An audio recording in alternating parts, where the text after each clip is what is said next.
তো কাল থেকে বৃষ্টি শুরু হয়েছে, একদমই থামার নাম নেই। শানের বাবা তো আজকে কাজেই যেতে পারেনি। তো সন্ধেবেলা এখন বলছে কিছু একটা বানিয়ে দাও। ঘরে বড় বড় আলু আছে আর ডিম আছে। তো ভাবছি স্ন্যাক্সের জন্য কিছু একটা তো বানাতে হবে। তো চলো দেখি আলু আর ডিম দিয়ে কি বানানো যায়। তোমরা দেখতে থাকো, আমার সঙ্গে থাকো, প্রথম থেকে লাস্ট পর্যন্ত কি বানাচ্ছি। তো এই দেখো, এক বাটি হয়েছে আলু। এই আলুগুলো এইরকম সাইজ করে কেটে নিয়েছি। একটা সুন্দর ডিজাইন করে কিছু একটা বানানো যাবে। চলো আমার সাথে কিচেনে। কাঁচের জিনিস তো ধরতে আমার ভীষণ ভয় করে, কিন্তু দেখতে খুব ভালো লাগে বলে আমি কাঁচের জিনিসটা বেশি একটুখানি পছন্দ করি। তো যাই হোক, এই ঝুড়িটাতে ধুয়ে বা আলুটার জলটা একটু ঝরিয়ে নেব। আলুটাকে একটুখানি সেদ্ধ করে নেবো হালকা করে। জল দিয়ে বসিয়ে দিয়েছি, নুন দিয়ে দিই একটুখানি।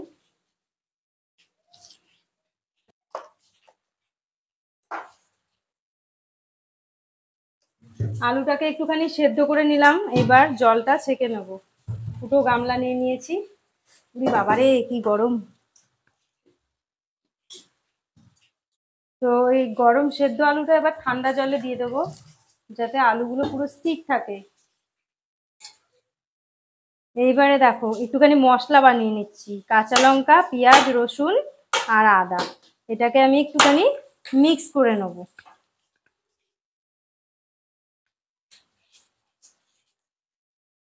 পেঁয়াজটাকে একটু কেটে নিই।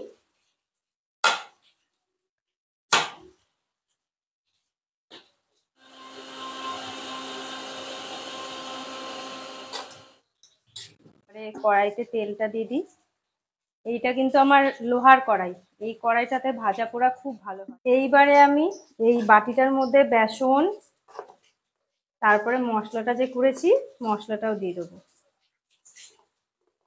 একটু বেশি পরিমাণ লাগবে, কারণ আলুটা তো অনেকটাই।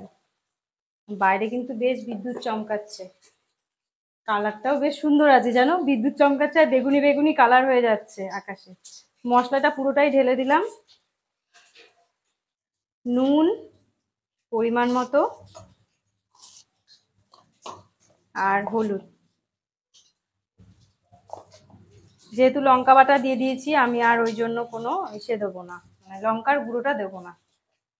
এবার দিয়ে দেবো ডিম। কটা? 3টে নিয়েছি, কারণ জল দেবো না, শুধু ডিমটা দিয়েই ফেটাবো। কেমন হবে বলো? তোমরা যদি গেস করতে পারো কি বানাচ্ছি, তাহলে তাড়াতাড়ি করে একটা কমেন্ট বক্সে কমেন্ট করে দাও তো।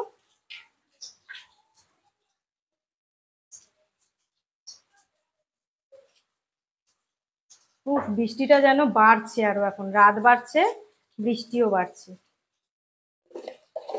একটুখানি চিনি দিয়ে দেবো স্বাদের জন্য, আর একটুখানি খাবার সোডা, যাতে ক্রিস্পি হয়।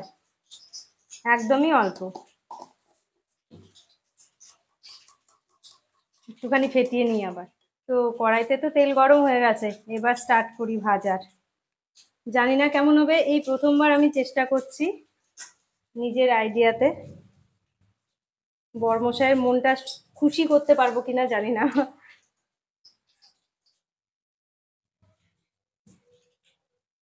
বেশ ফুলে উঠছে কিন্তু।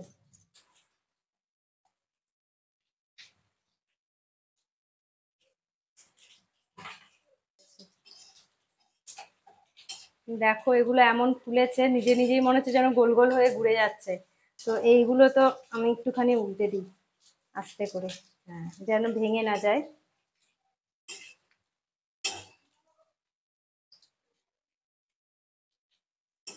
যা বাবা, এটা ঘুরছেই না। এই তো ঘুরেছে, মানে ঘুরাচ্ছি ও আবার উল্টে চলে আসছে। সেন্টটা কিন্তু বেশ বেরোচ্ছে, কি বলো? হ্যাঁ হ্যাঁ, চিকেন চিকেন গন্ধ বেরোচ্ছে। এইবার তুলি, ভাজা হয়ে গেছে।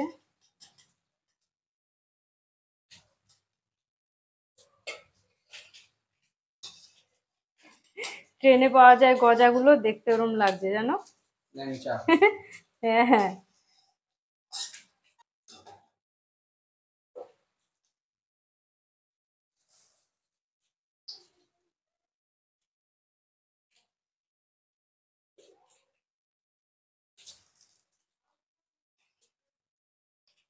পুরো বেলুনের মতো ফুলছে।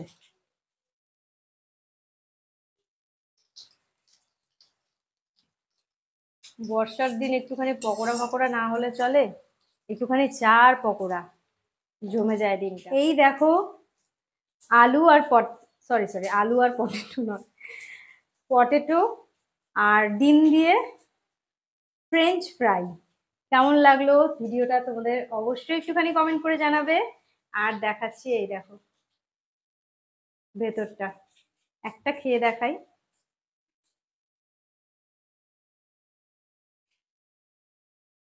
হুম, পুরো দোকানের মতো। তো এরকম ভাবে তোমরাও বানিয়ে খেয়ে দেখো, আর চ্যানেলটাকে তাড়াতাড়ি করে সাবস্ক্রাইব করে দিও।